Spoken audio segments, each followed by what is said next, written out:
Hi, welcome to the biggest election year in history. According to Time magazine, almost 50% of the world's population will be voting in a major election this year. Here's a quote from Time magazine. Globally, more voters than ever in history will head to the polls as at least 64 countries, plus the European Union, representing a combined population of about 49% of the world, are meant to hold national elections, the results of which for many will prove consequential for years to come. No pressure then, as you are most likely one of those 50% that will be heading to the polls this year. As a Course in Miracles student, how do we approach these very worldly concerns of voting for usually one of two or more opposing parties that hold very different agendas usually? So I'd like to start this discussion with a short story from the Chinese philosopher Chuang Tzu. It's about a Taoist philosopher named Shun visiting a king in China called Yao. In days gone by, Shun spoke to Yao, saying, "Being heaven's king, how do you use your heart?" "Well," said Yao, "I do not abuse those who are defenseless, nor do I ignore the poor. I mourn for those who die, caring for the orphan child and for the widow. This is how I use my heart. Righteous as far as righteousness goes, but not that great," commented Shun. "What ought I to do then?" said Yao. "When heaven's virtue is found, the hills rejoice, the sun and moon shine, and the four seasons are in line. The regular pattern of each day and night follows properly, and the rain clouds are moved accordingly." Yao said, "So all I've really been doing is getting worked up and bothered. You seek compliance with heaven, whereas I have sought compliance with humanity." This reminds me of the Course's discussion of judgment. From a small child, we're learned to judge things according to the world's concepts of right and wrong, good and bad. And any student of sociology or even anthropology will know that across cultures and across time, our ideas of what is right and wrong, good and bad, change. You can see that within your own generation, how things have changed in relation to what is good, what is bad, what is moral even, what is amoral. So look, worldly values, there's a lot of hypocrisy, there's a lot of change, there's a lot of variation, even within one lifetime, even within ourselves, our judgments of what good and bad change, because they're usually based on the world. What is done, what is said, what is made in terms of the world. So what do? We have, in some countries like my own in Australia, it's compulsory to vote. We have to make a choice, otherwise we get a fine. So yeah, the motivation to go out there to the polls is we don't want to hit to the pocket. So we have to choose, and even if we do what's called a dummy vote, where we write Homer Simpson or Daffy Duck or something on the election ballot, we're still making a choice to not align with either party and do that dummy vote. But we have to make a choice. How do we do it as a spiritual student? Well, it is okay to have an opinion. It is okay to look at these parties and to say, well, you know what, as far as worldly values go, I align more with this party or that party. That is fine. That is absolutely fine. The problem is that these arguments can get so heated during election times and even not during election times that we forget all about our right mind. We forget all about the principle of shared interests, of remembering that the most important thing is to see everybody as our brother, sister, as our co-traveller on the planet, despite our differences. And we also give too much importance to what we see as important values in the world. And what I mean by that is, by too much importance, is that we forget to be quiet for a moment and tune in with our right mind as to how to proceed in any given moment. It's like we can end up on the roller coaster ride of emotions and self righteousness.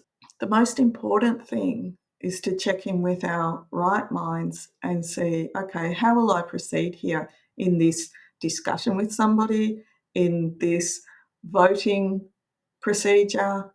Always, always ask for help in terms of what is the best way to proceed right now in any interaction. And don't take what is said or done too seriously. The most important choice, the last remaining freedom the Course talks about, is the choice we make within our minds between the two teachers, either the Holy Spirit or the ego. And then if we make that choice for the Holy Spirit, whatever we do on the level of form, whatever choice we make out there, will be helpful to everybody, no matter what it is in form.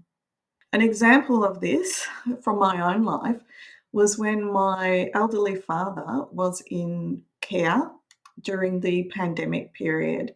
Now, the COVID restrictions were in place. You might know that in Melbourne, we were the most locked down city in the world, I think, and we had really, really strict COVID restrictions. And my dad had a fall while he was in aged care and had hit his head on a cabinet, but there was no blood, there was no bruising. However, during that time, if anybody had an accident, they would get the medical team from a local hospital to come and check them out. Well, I got a phone call from the medical team saying that they wanted to take my father into hospital for a CAT scan just to be sure that everything was fine with his head. And I explained to them that my father, who had dementia, was very scared of CAT scans, which you can imagine most of us don't like going in for a CAT scan. It's not a pleasant experience. Also, because it was a CAT scan, nobody could go in with him. And with the COVID experience restrictions, no family member, nobody was able to go with him for that trip to hospital. And I knew hospital was a very scary place for him. I also knew from previous discussions with his doctor, who would visit him in the aged care facility, that these knocks to the head and the risk of bleeding were not a huge concern for my dad. He'd had them, he was kind of a frequent faller, and these taps to the head would happen, and it was just protocol. Oh, you've got to get a CAT scan. But as I just had discussed this with his doctor previously, the kindest thing for my dad, who was now like over 95 years old, if his signs were good, to let him be where he was comfortable, where he was familiar. If he wasn't showing any signs of something going on with it from the knock to the head, to let him be. I explained this to the medical personnel, but they were very by the book. I said, no, please let him be. And they said, well, okay, we'll check his signs. We'll continue to check his signs. Phone call ended. I got two more calls from them throughout the night saying, we really think he should go to hospital. It's protocol, blah, blah, blah. In the end, I was like, okay, look, you're saying that this really is the best thing for him. If you really think that and it's concerning you so much, okay, you can take him to hospital. After I hung up, I didn't feel good. I felt for my dad. I imagined him going into hospital. I imagined his distress. And I was really split. Hospital, not hospital. When I said no, the experts were saying, bad decision. We really think he should go. But of course, I had the call as power of attorney. Then when I said, okay, go, if you guys really think, I was like, oh, no, poor dad. He's going to be so distressed.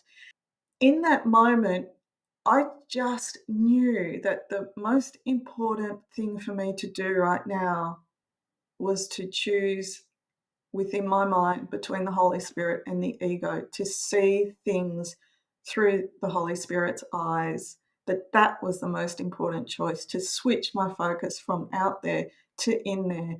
And I must have chosen the Holy Spirit, because all of a sudden I knew that was all I had to do, to choose the Holy Spirit. And I knew that everything would work out and that I didn't have to do anything.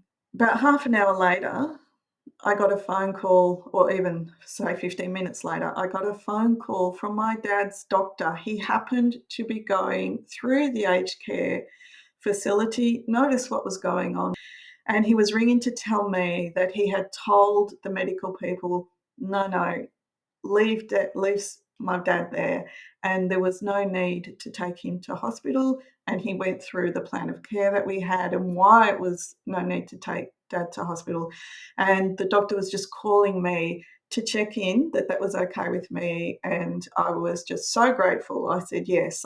Now, what I want to use that for is to explain where the miracle lay.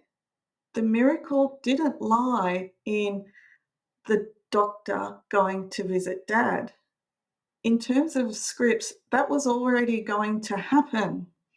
The miracle lay in me remembering to go back to my right mind and ask the Holy Spirit for help in this situation, to remember just to tune in with the Holy Spirit, to make that the foreground and what was going on in the world the background.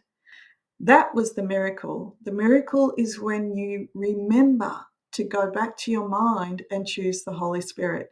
Now, in doing that, I got, if you like, in some way, I got reassurance that everything was going to work out, that I didn't need to do anything. And the doctor, gave me the call, and it all worked out good. Good in terms of peace. I was at peace. I knew that the doctor's call and that was the right answer. And also, in tuning with my right mind, I knew, because I tuned into the Holy Spirit script, I knew that I didn't need to do anything, that it would work out, that I had done the most important thing, which was checking with the Holy Spirit. Excuse me, that's the front door. Okay, so the thing about our judgment is we can't see the big picture. The Holy Spirit has the big picture. The Holy Spirit knows the best way for us to proceed to help with our own forgiveness and the healing of everybody. So, no matter how impelling an argument appears in the world for a particular way, and how impelling the counter argument appears for the opposite way, it's important not to get lost in thinking in our focus. We need to still turn in to ask the Holy Spirit for help and for guidance in what we do in the world, because the Holy Spirit has the bigger picture. Thanks for watching, and I hope you can kind of enjoy the election season as much as possible, in terms of, well, taking it lightly and seeing it as it is a momentous time in the world with all these changes going on. And change can be a frightful thing to the ego because of the original change, which was the belief that we had separated. But let this change that's going on in the world remind us of the only meaningful change that can really happen, and that is the change within our mind, when we change the teacher that we choose to guide us in the world. Thank you. Tune in again. Bye.